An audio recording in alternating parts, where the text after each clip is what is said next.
কোরবানি তো আপনি আল্লাহর জন্য করতেছেন, এত ফিকির কেন এটার মধ্যে? বিশাল বড় কিছু করতে হবে কেন? খাসি একটা কিনেন, জবাই করেন, শেষ, খালাস, কোরবানি আল্লাহর জন্য হয়ে গেছে। বলেন, সবাই বলেন, কোরবানি কার জন্য? আল্লাহ কিছু যদি খাইতে দেয় খাবো, আল্লাহ তৌফিকে রিজিকে রাখলে খাবো, রিজিকে না রাখলে খাবো না। আমার মাকসাদ, আমি পশু জবাই করছি আল্লাহর জন্য, রিজিকে থাকলে খাবো ইনশাআল্লাহ। এটা খাওয়ার আগেও তো মরে যেতে পারি, আমি কোরবানি দেওয়ার একটু পরেও মরতে পারি গোস্ত খাওয়ার আগে। আমার মাকসাদ গোস্ত খাওয়া ছিল না, আমার রব মায়া করে গোস্ত আমারে খাওয়ায়। এই গরুর গোস্তটা মনে হয় মজা হবে, না না আমার একটু মজা বেশি হয়েছে, কম হয়েছে, এগুলো বললেন না আল্লাহর রাস্তা। আবার হিসাব করে যে এটা বাজারে বেচলে কত টাকার গোস্ত বেচা যায় তো দেখি, তো হিসাব করে দেখে, আহা কিনলাম 1 লাখ দিয়া, গোস্ত তো 80,000 টাকার বেচা হবে, ওই তো তার মানে কি 20,000 টাকা লস খাইলাম। আরে আশ্চর্য তো, আপনি এগুলো কি করেন? জিলহজ মাসে এই বিষয়টা আমাদেরকে আরেকটা মনে করায় যে আমার সমস্ত আমলের নিয়তটা যেন পরিশুদ্ধ হয়, এটা আমাকে জিলহজ মাস মনে করায়। কি শুদ্ধ হয় বলেন তো? বলা, সবাই বলেন কি? নিয়তের সম্পর্ক কলবের সাথে। বলেন, নিয়তের সম্পর্ক কোথায়? সূরা হজের মধ্যে আল্লাহ বলেন, 38 নম্বর আয়াতে আল্লাহ বলেন, লা ইয়ানালাল্লাহু লুহুমুহা ওয়ালা দিমাউহা ওয়ালাকিন ইয়ানালুহুত তাকওয়া মিনকুম। লা ইয়ানালাল্লাহু লুহুমুহা, আল্লাহর কাছে পৌঁছে না লুহুমুহা, পশুর গোশত, ওয়ালা দিমাউহা, রক্ত পৌঁছে না, ওয়ালাকিন ইয়ানালুহুত তাকওয়া মিনকুম, তোমাদের মধ্যে কাদের তাকওয়া আছে এই তাকওয়া আল্লাহর কাছে পৌঁছে যায়। বলেন, কুরবানি করি কার জন্য? গোশত খাই কারা? আমরা। বলেন কারা? কি আশ্চর্যের ব্যাপার, আল্লাহর জন্য পশু জবাই করলাম, যার জন্য পশু জবাই করলাম তিনি আমাদেরকে ওই পশুর গোশত দিয়ে মেহমানদারির ব্যবস্থা করে দিয়েছেন। পশু আল্লাহর জন্য করছি না জবাই, তো খাই তো আমরাই। আরে কারা খায়? এইটাই তো আল্লাহর অনুগ্রহ আমাদের প্রতি। যার জন্য জবাই করলাম তিনি আমাদেরকে এই খাদ্য দিয়ে দিচ্ছেন, নাও নাও তোমরা খাও, তোমাদের এই গোশত রক্ত তো আমার কাছে আসবে না, আমি দেখি তোমাদের তাকওয়া এইটা যদি আসে বাস তোমাদের কোরবানি কবুল হবে, এই খাওয়াও সব কবুল হয়ে যাবে। কিন্তু ওইটা যদি না আসে কোরবানিটাই কবুল হবে না। এই জন্য আমরা যারা কোরবানি করব 3টি মৌলিক কথা মনে রাখবো। বলেন কয়টি? 4টি। 4টি, 3টি না, বলেন 4টি। কয়টি? 1 নাম্বার বলেন পরিশুদ্ধ নিয়ত। বলেন পরিশুদ্ধ নিয়ত, হালাল টাকায় কোরবানি। 2 নাম্বার বলেন তো কি টাকায়? 3 নাম্বার বলেন শরীয়ত মোতাবেক কোরবানি। 4 নাম্বার রিয়া মুক্ত কোরবানি। মনে থাকবে নি? 1 নাম্বার পরিশুদ্ধ নিয়তের সাথে কোরবানি, 2 নাম্বার হালাল টাকায় কোরবানি, 3 নাম্বার শরীয়ত মোতাবেক কোরবানি, 4 নাম্বার রিয়া মুক্ত, কাউরে দেখানোর জন্য না, রিয়া মুক্ত কোরবানি। এই 4টা মৌলিক কথা মনে রাখবো। থাকবো তো ইনশাআল্লাহ? এর মধ্যে 1 নাম্বার নিয়তটা শুদ্ধ করা। সহিহ বুখারীর বর্ণনা 1 নম্বর হাদিস, সহিহ বুখারীর প্রথম হাদিস, ওমর ইবনুল খাত্তাব রাদিয়াল্লাহু তাআলা আনহুর বর্ণনা। তিনি বলেন, আমি রাসূলুল্লাহ সাল্লাল্লাহু আলাইহি সাল্লামকে বলতে শুনেছি, ইন্নামাল আ'মালু বিন্নিয়াত। রাসূলুল্লাহ সাল্লাল্লাহু আলাইহি সাল্লাম বলেন, সমস্ত কাজের প্রতিদান নির্ভর করে নিয়তের উপর। বলেন তো, সমস্ত কাজের আমলের প্রতিদান নির্ভর করে কিসের উপর? নিয়তের উপর। আমার আমলটা শুদ্ধ হবে কিনা, আমি এই আমল কইরা সওয়াব পামু কিনা, এটা নির্ভর করবে আমার নিয়তটা শুদ্ধ কিনা। যদি নিয়ত শুদ্ধ হয় আমলের সওয়াব আমি পেয়ে যাব। এখন আমি যে আপনাদের সামনে কথা বলতেছি, এই যে কথা বলতেছি, ইব্রাহিম নবী, ইসমাইল নবী, এটা কি কথা? বলেন কথা না কাজ? আমি যে বলতেছি এটা কথা না কাজ? বলেন সবাই, আবার বলেন কথা। বলেন এটা কি? হ্যাঁ, এই কথাটাও অঙ্গের কর্ম। বলেন এই কথাও অঙ্গের। আরেকটু ভালো করে বলেন কথা বলা। বলেন কথা বলা মুখ নামক অঙ্গের কর্ম। এখন এই কথা যদি ভালো কথা হয় এটা ভালো আমল, কথা যদি খারাপ কথা হয় এটা খারাপ আমল। বুঝছেননি? আল্লাহ জানে বুঝছেন। সত্য কথা এটা মুখের ভালো কাজ, মিথ্যা কথা এটা মুখের মন্দ কাজ। এই জন্য ইন্নামাল আমালু বিন্নিয়াত মানে ইন্নামা আমালুল জাওয়ারিহি তুসাবু বিন্নিয়াত, অঙ্গ প্রত্যঙ্গের আমলের প্রতিদান দেওয়া হবে, নিয়তের উপর নির্ভর করবে। অঙ্গ প্রত্যঙ্গের আমলের প্রতিদান দেওয়া হবে। হাত একটা অঙ্গ, পা একটা অঙ্গ, কান একটা অঙ্গ, নাক একটা অঙ্গ, মুখ অঙ্গ।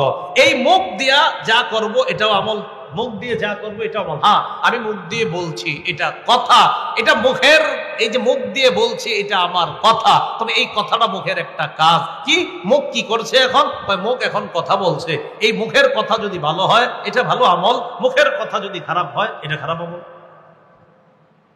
এই জন্য ইন্নামাল আমাল মানে ইন্নামা আমালুল জাওয়ারিহ তুসাবু বিন্নিয়াত, অঙ্গ প্রত্যঙ্গের প্রতিদান নির্ভর করে পরিশুদ্ধ নিয়তের উপর। অঙ্গ প্রত্যঙ্গের আমলের প্রতিদান নির্ভর করে পরিশুদ্ধ নিয়তের উপর।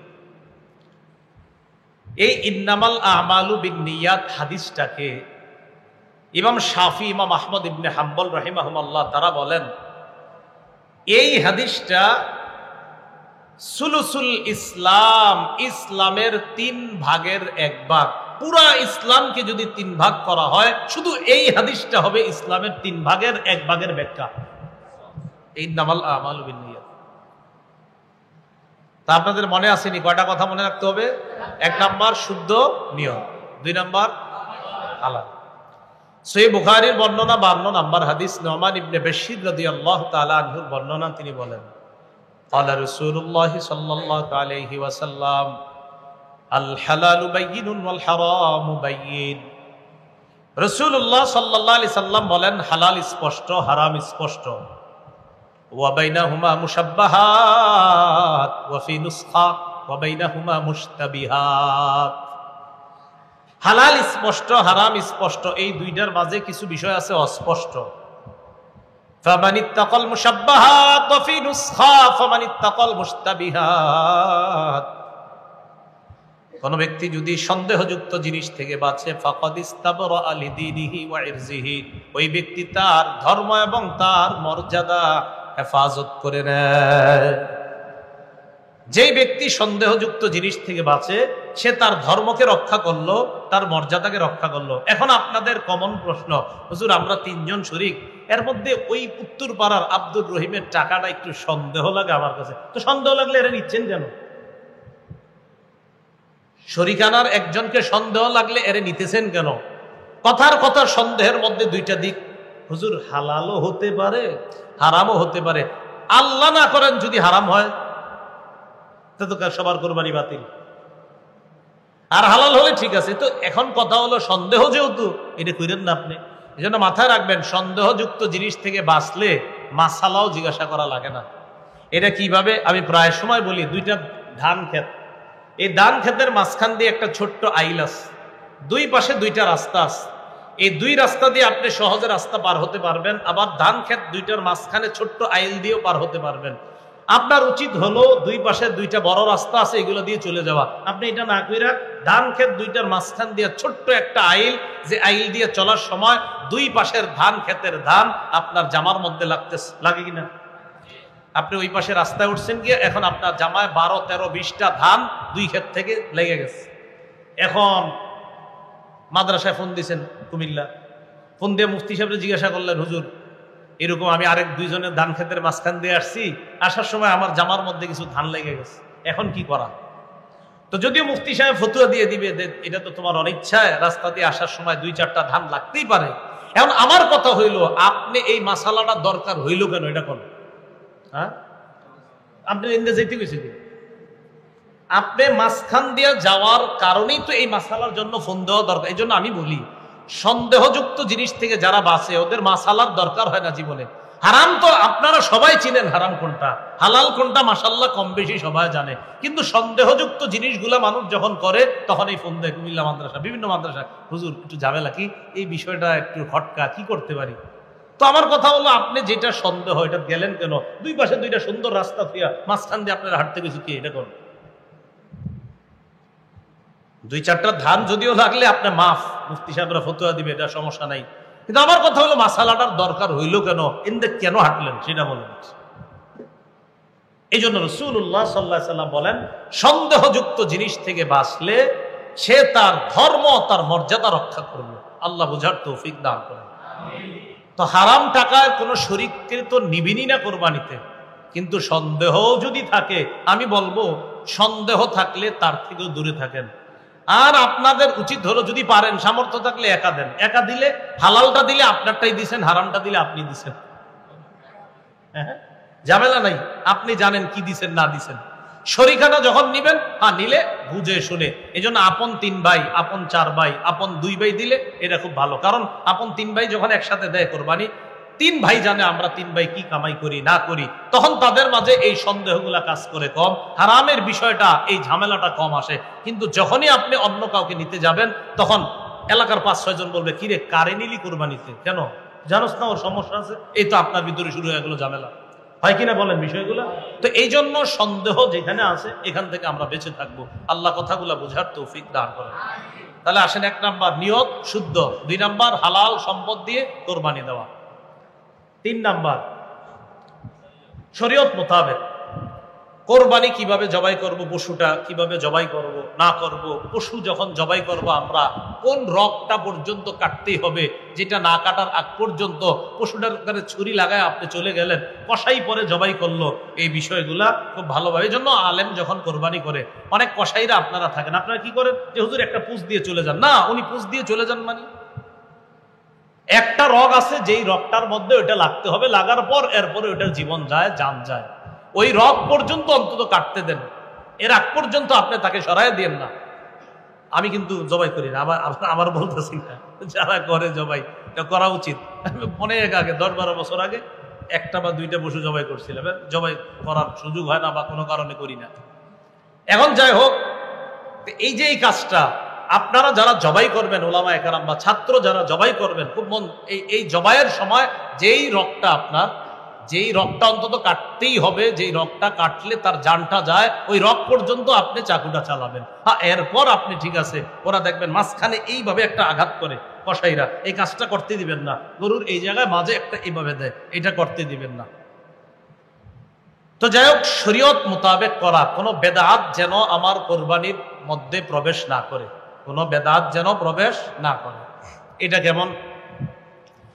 গরু আপনি কোরবানির জন্য কিনলেন, কেনার পর কোরবানি দেওয়ার আগ পর্যন্ত এমন এমন কিছু কাজ করে এলাকার মানুষ, এটা আর কোরবানির যোগ্যই থাকে না। কি করে না করে, মানে কত রুসুম পালন করে, সব জায়গায় না, কিছু কিছু জায়গায় অনেক রুসুম পালন করে। এই রুসুমগুলা পালন করেন না। সহিহ বুখারীর বর্ণনা 2697 নম্বর হাদিস, আম্মাজান আয়েশা সিদ্দিকা রাদিয়াল্লাহু তাআলা আনহার বর্ণনা। আম্মাজান আয়েশা সিদ্দিকা রাদিয়াল্লাহু তাআলা আনহা তিনি বর্ণনা করেন, ক্বালা রাসূলুল্লাহ সাল্লাল্লাহু আলাইহি ওয়াসাল্লাম, আয়েশা সিদ্দিকা রাদিয়াল্লাহু তাআলা আনহা বলেন, রাসূলুল্লাহ সাল্লাল্লাহু আলাইহি সাল্লাম বলেন, মান আহদাসা ফি আমরিনা হাদা মা লাইসা মিনহু ফাহুয়া রাদ্দুন। আমাদের ইসলাম ধর্মের মাঝে যদি ইবাদতের নামে সওয়াবের আশায় নতুন কিছু কেউ অনুপ্রবেশ করায়, এবার আপনারা আমার সাথে বলেন, ইসলামের মধ্যে ইবাদতের নামে সওয়াবের আশায় নতুন কিছু করা বেদাত। মনে থাকবে নি? ইসলামের মধ্যে ইবাদতের নামে সওয়াবের আশায় নতুন কোনো কিছু আবিষ্কার করা, আবির্ভাব করা বেদাত। এটা কি বলেন? বেদাত। কত ধরনের পদ্ধতি আবিষ্কার হয়, আল্লাহ হেফাজত করেন। ইমাম মালিক রাহমাতুল্লাহি আলাইহি বলেন, মান ইবতাদাআ ফিল ইসলামি বিদআতান ইয়ারাহা হাসানাহ ফাকাদ জামা আন্না মুহাম্মাদান ক্বাদ খানা রিসালা। ইমাম মালিক বলেন, কোন ব্যক্তি যদি ইসলামের মধ্যে নতুন কিছু আবিষ্কার করে আর সে যদি এটাকে অনেক উত্তম মনে করে, কেমন যেন সে মুহাম্মদ সাল্লাল্লাহু আলাইহি সাল্লামের দায়িত্বকে খেয়ানত করে গিয়েছে, এই দাবি ওই ব্যক্তি করতেছে। আবার বলছি, কেউ ইসলামের মধ্যে নতুন কিছু ঘটাইছে, ঘটানোর পর এটাই উত্তম মনে করতেছে, এটাই সুন্দর, সে কেমন যেন এই দাবি করতেছে, আন্না মুহাম্মাদান ক্বাদ খানা রিসালা, মুহাম্মদ সাল্লাল্লাহু আলাইহি সাল্লাম দায়িত্ব পালনে খেয়ানত করেছে। বলেন নাউজুবিল্লাহ। কেন? কারণ উনি নতুন করে কিছু বানানোর অর্থ হইলেই যে নবীজি পুরোপূর্ণ রেখে যাইতে পারে নাই, এই জন্য হজরতে নতুন একটা চালু করছে। এই জন্য রাসূলুল্লাহ সাল্লাল্লাহু আলাইহি সাল্লাম বলেন, আনা ফারাতুকুম আলাল হাউজ, আমি হাউজে কাউসারের পারে দাঁড়িয়ে থাকবো তোমাদেরকে পানি পান করানোর জন্য। মান মাররা আলাইয়া শারিবা, আমার সামনে দিয়ে যে অতিক্রম করবে সে হাউজে কাউসারের পানি পান করবে। ওয়ামান শারিবা লাম ইয়াজমা, আর যে হাউজে কাউসারের পানি পান করবে সে আর পিপাসার্ত হবে না। তাহলে নিয়ম কি জানলাম? হাউজে কাউসারের সামনে দিয়ে যে যাবে সেই পানি পান করবে, আর যে পানি পান করবে সে জান্নাতে যাওয়ার আগে আর পিপাসা টিপাসা লাগবে না, কিয়ামতের মাঠে কষ্ট হবে না। সুম্মা লা ইয়ারিদান্না আলাইয়া আকওয়ামুন ইয়ারিফুনানি ওয়া আনা আরিফুহুম ওয়া ইয়ারিফুনানি, এরপর আমার সামনে দিয়ে একদল মানুষ যাবে যাদেরকে আমি চিনি, যারা আমাকে চিনে। আমি তাদেরকে পানি পান করাইতে চাইবো যখন, ইউহালু বাইনি ওয়া বাইনাহুম, আমার মাঝে আর তাদের মাঝে একটা প্রতিবন্ধকতা সৃষ্টি করা হবে। আমি বলবো আল্লাহ ইন্নাহুম মিন উম্মতি, তারা তো আমার উম্মত, আমার উম্মত আর আমার মাঝে কেন প্রতিবন্ধকতা সৃষ্টি করা হলো? তাদেরকে তো আমি পানি পান করাইতে চাই। নবীর সামনে দিয়ে যে যায় তাই পানি পান করে, কিন্তু একদল আসার পর নবীর মাঝে আর তাদের মাঝে পর্দা দেওয়া হয়। আল্লাহর পক্ষ থেকে জবাব দেওয়া হবে, ইন্নাকা লা তাদরি মা আহদাসু বা'দাক, আপনি জানেন না আপনি দুনিয়া থেকে চলে আসার পর এরা ইসলামের মধ্যে নতুন কত কিছুর আবিষ্কার করছে, এটা আপনার জানা নাই। এমন এমন বেদাত আবিষ্কার করছে, এটা আপনি জানেন না হাবিব। নবী তখন বলবে, সুহকান সুহকান লিমান গায়্যারা দীনি লিমান বাদদালা দীনি, দূর হও আমার সামনে থেকে, দূর হও আমার সামনে থেকে। আমার শরীয়ত আমি রেখে আসলাম, যে শরীয়ত, এই শরীয়ত যে পরিবর্তন করছে সে আমার সামনে থাকা দরকার নাই। পানি পান করানো তো দূরের কথা, রাসূল বলবে দূর হও, কিসের পানি পান? মনে রাখবেন, বেদাতীদের সবচেয়ে বড় দলিল জাল, আর যত কিছু জাল বর্ণনা, সবচেয়ে বড় দলিল দেয় জাল বর্ণনা দিয়ে। কি বর্ণনা দিয়ে? যত জাল বর্ণনা আছে এইগুলারে দলিল হিসাবে পেশ করে বিভিন্ন রুসুমাত আবিষ্কার করে। আমি কিন্তু কোনো রুসুমাতের নাম বলি নাই, বলি নাই, কিন্তু খালি বলছি যে যারা বেদাত আবিষ্কার করে তাদের প্রধান দলিল থাকে জাল। কি দলিল থাকে? জাল।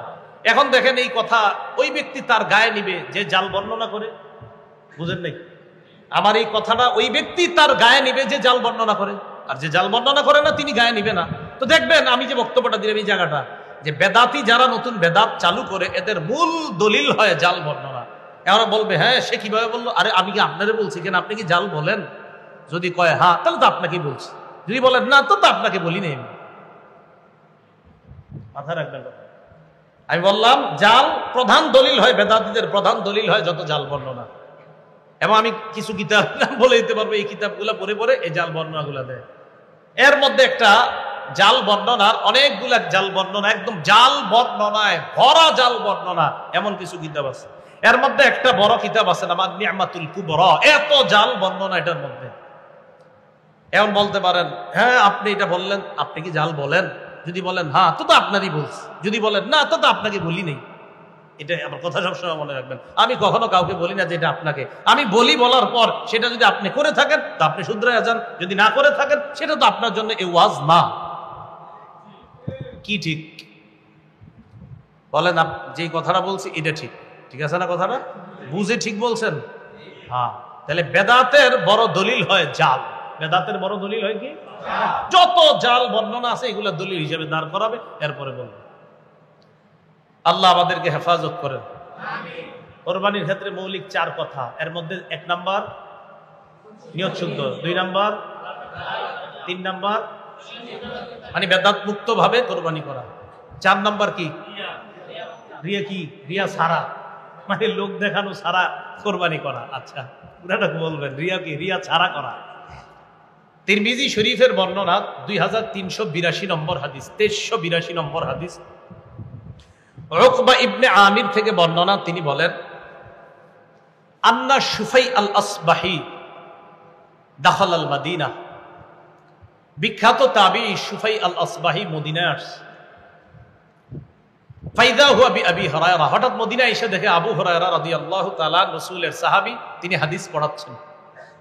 ইজতামা আলাইহিন নাস, মানুষ তাকে চারদিক থেকে ঘেরাও করে আছে। তিনি মানুষকে প্রশ্ন করলেন এটা কে? ফাকালু আবু হুরায়রা, চিনো না এটা আবু হুরায়রা রাসূলের সাহাবী। ইউহাদ্দিসুন নাস, তিনি মানুষকে হাদিস পড়াচ্ছেন। সুফাই আল আসবাহি রহমতুল্লাহ বলেন, ফাদানাউতু মিনহু, আমি তার কাছে গেলাম। তার কাছে গিয়ে কআদতু বাইনা ইয়াদাইহি, কাছাকাছি বসলাম। ফালাম্মা সাকাতা ওয়া খালা, হাদিস পড়ানো যখন শেষ করলেন এবং যখন তিনি একাকী হলেন, আমি তার কাছে গেলাম, গিয়ে বললাম, আপনার একটা কথা বলতে আসছি। আবু হুরায়রা রাদিয়াল্লাহু তাআলা আনহু বললেন, কি কথা বলো?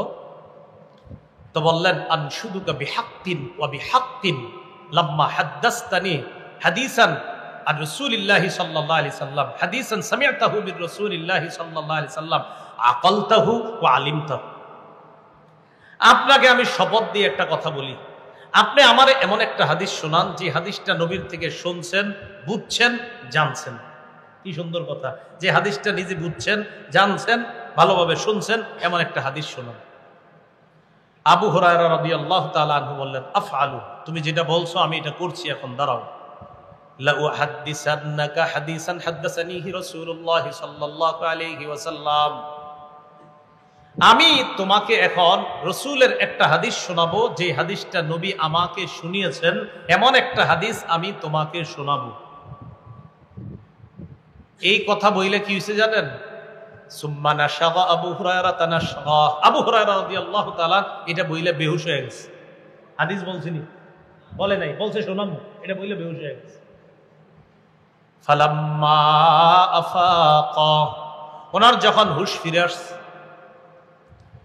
হুশ ফিরে আসার পর তখন তিনি আবার বললেন, আফআলু লা উহাদ্দিসান্নাকা হাদিসান হাদাসানিহি রাসূলুল্লাহ সাল্লাল্লাহু আলাইহি ওয়াসাল্লাম ফি হাযাল বাইত মা মা'না আহাদুন গায়রি ওয়া গায়রুহু,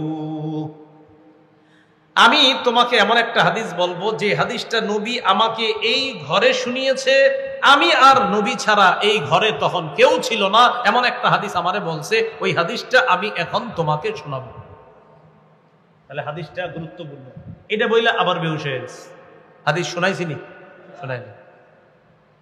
ফালাম্মা আফাকা, আবার যখন হুশ ফিরে আসছে, ফাকালা আবু হুরায়রা রাদিয়াল্লাহু তাআলা আনহু, আবু হুরায়রা রাদিয়াল্লাহু তাআলা আনহু বললেন, লা উহাদ্দিসান্নাকা হাদিসান হাদাসানিহি রাসূলুল্লাহ সাল্লাল্লাহু আলাইহি ওয়াসাল্লাম আনা ওয়া হুয়া ফি হাযাল বাইত মা মা'না আহাদুন গায়রি ওয়া গায়রুহু, আমি তোমাকে এমন একটা হাদিস শোনাবো যে হাদিসটা আল্লাহ নবী আমাকে এই ঘরের মধ্যে বলছে, আমি আর নবী ছাড়া কেউ ছিল না। সুম্মা নাশাগা আবু হুরায়রা তানাশগাতান উখরা, আবার বেহুশ হয়ে গেছে। কয়বার? ফালাম্মা আফাকা, আবার হুশ ফিরে আসছে। হুশ ফিরে আসার পর সুফাই আল আসবাহি বললেন, হাদিসনি হাদিসা, এমন একটা হাদিস বলেন যে হাদিসটা আপনি শুনেছেন, বুঝেছেন, জেনেছেন। আবু হুরায়রা বললেন, লা উহাদ্দিসান্নাকা হাদিসান হাদাসানিহি রাসূলুল্লাহ সাল্লাল্লাহু আলাইহি ওয়াসাল্লাম ফি হাযাল বাইতি ফি মাকামি হাযা, এই ঘরে এই স্থানে নবী আমারে হাদিসটা বলছে, এখনই তোমাকে শোনাবো। এটা বইলে আবার বেহুশ হয়ে গেছে। আবার বোঝা যাচ্ছে গুরুত্বপূর্ণ কথা, এই জন্য বেহুশ হয়ে যেতেছে। এরপর ওনার হুশ ফিরে আসার পর ওই বর্ণনা, মানে যিনি হাদিস শুনতে চাইতেছে তিনি বলেন, সুম্মা মালা খাররান আলা ওয়াজহিহি, এবার আবু হুরায়রা রাদিয়াল্লাহু তাআলা এইভাবে চেহারার উপরে এইভাবে আপনি বেহুশ হয়ে পুরো যাবে, আমি কি করলাম, তাড়াতাড়ি গিয়ে ধরলাম, ধইরা আমার সাথে ট্যাক লাগায় বসায় রাখছি, বসায় বললাম, আমার মেহেরবানি করে হাদিসটা শোনান, আপনি বারবার বেহুশ হচ্ছেন কেন, এটা কি হাদিস?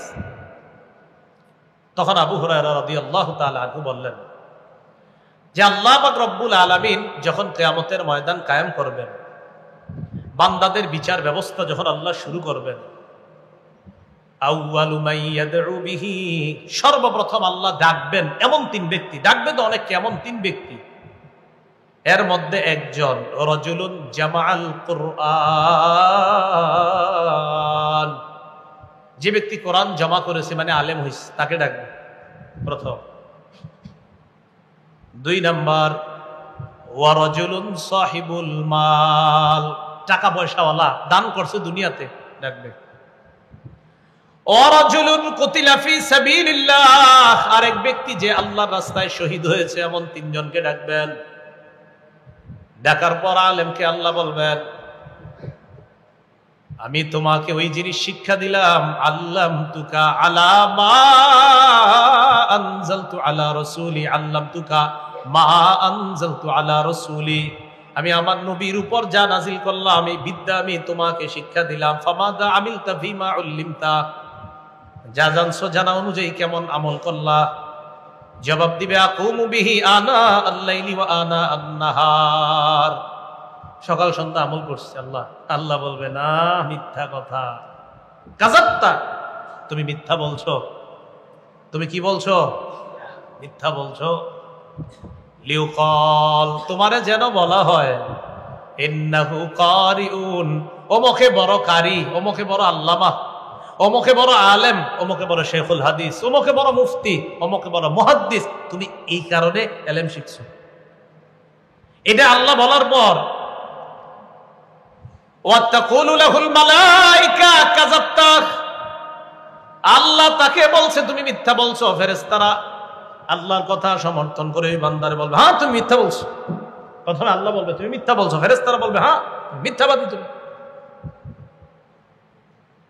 এই কথা বলার পর অন্য বর্ণনা আসসাহিবা আলা ওয়াজহিহি, মাথাটা নিচে পাগুলা উপরের দিকে দিয়ে হেঁচড়াইতে হেঁচড়াইতে জাহান্নামে ফেলে যাও। তুমি কি কারণে ইলম শিখছো? এক নাম্বার রিয়া, দেখানোর জন্য শিখছ। দুই নাম্বার সম্পদ ওয়ালারে ডাকবে, কেন না সম্পদ ওয়ালারে ডেকে বলবে তোমারে সম্পদ দিয়েছিলাম আমি, কি করছো? আলাম ওয়াসি আলাইকা, আমি কি তোমাকে সম্পদশালী করি নাই? সে বলবে বালা ইয়া রব, হ্যাঁ আল্লাহ সম্পদ দিয়েছেন, তো কি করছো? জবাব দিবে আসিল রহিম, আমি রক্তের সম্পর্ক রক্ষা করেছি। ও আস্তা সদকাকু, আল্লাহ আমি সদকা করতাম, অনাথ সদকা করতাম।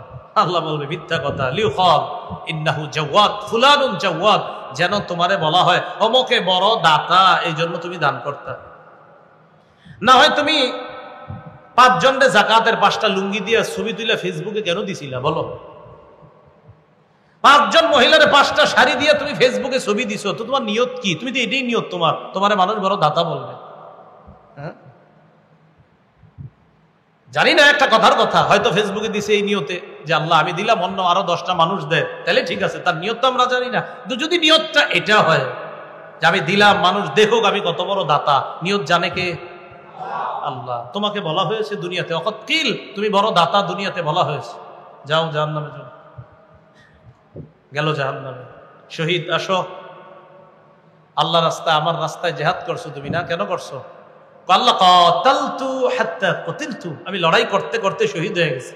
হ্যাঁ আল্লাহ বলবে কেন? বলবে আপনার জন্য। আল্লাহ মিথ্যা কথা, তোমারে বীর বাহাদুর বলা হয় যেন এই নিয়তে তুমি জিহাদ করছো। দুনিয়াতে মানুষ তোমারে অনেক বীর বাহাদুর বলছে, যাও জাহান্নামে যাও, জাহান্নামে। আবু হুরায়রা বলেন উলাইকা সালাসাতুল্লাতি তুসাআরু বিহিমুন নার, এই 3 ব্যক্তির দিয়ে আগুন প্রজ্বলিত করা হবে জাহান্নামে। কেন বলেন তো? ইলম শিখছে, জিহাদ করছে, আল্লাহর জন্য না দেখানোর জন্য? হ্যাঁ 4 নাম্বার কুরবানি, এটা ইবাদত, এই ইবাদত আল্লাহর জন্য করা, দেখানোর জন্য না করা। তাহলে বলেন তো 1 নাম্বার নিয়ত শুদ্ধ করা, 2 নাম্বার হালাল মাল দিয়ে কুরবানি করা, 3 নাম্বার বেদাত মুক্ত ভাবে শরীয়ত মোতাবেক কুরবানি করা, 4 নাম্বার রিয়া মুক্ত, মানুষকে দেখানোর জন্য না, আমার রবকে খুশি করার জন্য কুরবানি করা। এই গরুর গোশতটা মনে হয় মজা হবে, না না আমগর একটু মজা বেশি হয়েছে কম হয়েছে, এগুলো বললেন না আল্লাহর রাস্তায়। আবার হিসাব করে যে এটা বাজারে বেচলে কত টাকার গোস্ত বেচা যায় তো দেখি, তো হিসাব করে দেখে আহা কিনলাম 1 লাখ দিয়া, গোস্ত তো 80,000 টাকার বেচা হবে, ওই তো তার মানে কি 20,000 টাকা লস খাইলাম। আরে আশ্চর্য তো, আপনি এগুলো কি করেন? কোরবানি তো আপনি আল্লাহর জন্য করতেছেন, এত ফিকির কেন এটার মধ্যে? বিশাল বড় কিছু করতে হবে কেন? খাসি একটা কিনেন, জবাই করেন, শেষ, খালাস, কোরবানি আল্লাহর জন্য হয়ে গেছে। বলেন সবাই বলেন কোরবানি কার জন্য? আল্লাহ কিছু যদি খাইতে দেয় খাবো, আল্লাহ তৌফিকে রিজিকে রাখলে খাবো, রিজিকে না রাখলে খাবো না। আমার মাকসাদ আমি পশু জবাই করছি আল্লাহর জন্য, রিজিকে থাকলে খাবো ইনশাআল্লাহ। এটা খাওয়ার আগেও তো মরে যেতে পারি, আমি কোরবানি দেওয়ার একটু পরেও মরতে পারি গোস্ত খাওয়ার আগে। আমার মাকসাদ গোস্ত খাওয়া ছিল না, আমার রব মায়া করে গোস্ত আমারে খাওয়ায়। তাহলে কোরবানির উদ্দেশ্য আল্লাহরে খুশি করা। হারাম মাল এটা জন্য শরীক না হয়, হারাম টাকার অংশীদার তাদের থেকে খুব সতর্কতা অবলম্বন করা। 8টা পর্যন্ত থাকার কথা ছিল, 12 মিনিট বেশি হয়েছে। আল্লাহ পাক রব্বুল আলামিন আমাদের সকলকে যে কথাগুলো শুনলাম বললাম এই কথাগুলোর উপর আমরা সকলে যেন আমল করতে পারি, আল্লাহ তৌফিক দান করেন।